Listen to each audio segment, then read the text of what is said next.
हमारे भारत देश के रियल हिस्ट्री के बारे में हमेशा से छुपाया गया है और कहीं ना कहीं वो साहित्य, वो इतिहास हमें पढ़ाया गया है जिसके बारे में हम कल्पना नहीं कर सकते। जो हमारे भारत माता के वीर सपूत है, उनकी वीरता को छिपाया गया, लेकिन अकबर द ग्रेट पढ़ाया गया।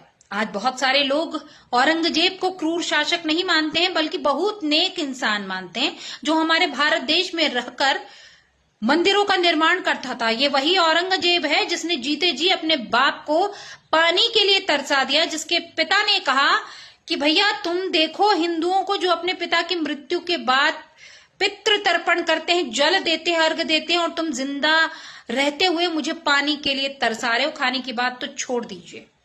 जिन्होंने संभाजी को 40 दिन तक प्रताड़ित किया, अबू आजमी ने एक रायता फैलाया जिसका पूरा खामियाजा नागपुर की जनता को उठाना पड़ा। और अब संसद में समाजवादी पार्टी के नेता जो हैं, वो किस प्रकार की बयानबाजी करके पूरे राजपूतों को कहीं ना कहीं बदनाम करने की कोशिश कर रहे हैं, पूरे सनातनियों को देशद्रोही और राष्ट्रद्रोही कह रहे हैं। और भैया किस प्रकार के विचार हैं इनके। ये हिंदू मुस्लिम की बात सरेआम संसद में कहकर आपको नहीं लगता कि धार्मिक उन्माद फैलाने का काम कर रहे हैं?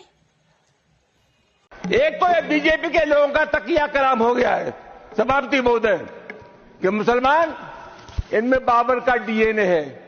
उप सभापति महोदय, मैं जानना चाहूंगा कि बाबर का डीएनए मुसलमान में है। हिंदुस्तान का मुसलमान तो बाबर को अपना आदर्श मानता नहीं है, वो तो मोहम्मद साहब को अपना आदर्श मानता है, सूफी संतों की परंपरा को अपना आदर्श मानता है। लेकिन सभापति महोदय, मैं जानना चाहूंगा कि बाबर को लाया कौन? बाबर को इब्राहिम लोधी को हराने के लिए राणा सांगा लाया था। तो मुसलमान तो बाबर की औलाद हैं और तुम गद्दार राणा सांगा की औलाद हो, ये हिंदुस्तान में तय हो जाना चाहिए। अगर बाबर की तो आलोचना करते हैं, राणा सांगा की आलोचना नहीं करते। एक राज्यसभा सांसद है राम जी लाल सुमन, उनका एक विवादित अभी मैंने बयान देखा है। वहां राज्यसभा में खड़े होकर ये कहता है कि अगर मुसलमान बाबर की औलाद है तो बीजेपी वाले क्या रांगा संगा की औलाद है?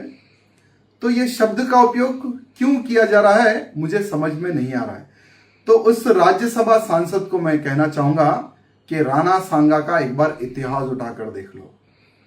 वो राणा सांगा जी थे जिन्होंने 100 से अधिक युद्ध लड़ा मुसलमानों से, मुगलों से।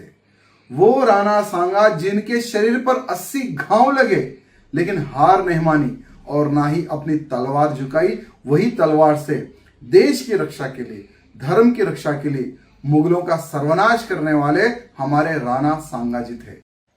सपा पार्टी के सांसद रामजी लाल सुमन के माता पिता ने सोचा होगा कि बेटा बड़ा होकर भगवान श्री राम के आदर्शों पर चलेगा, कुछ नेक इंसान बनेगा, लेकिन इनके नाम का इनके व्यक्तित्व पर कोई भी छाप नहीं छूटती और ना ही कोई असर पड़ता है।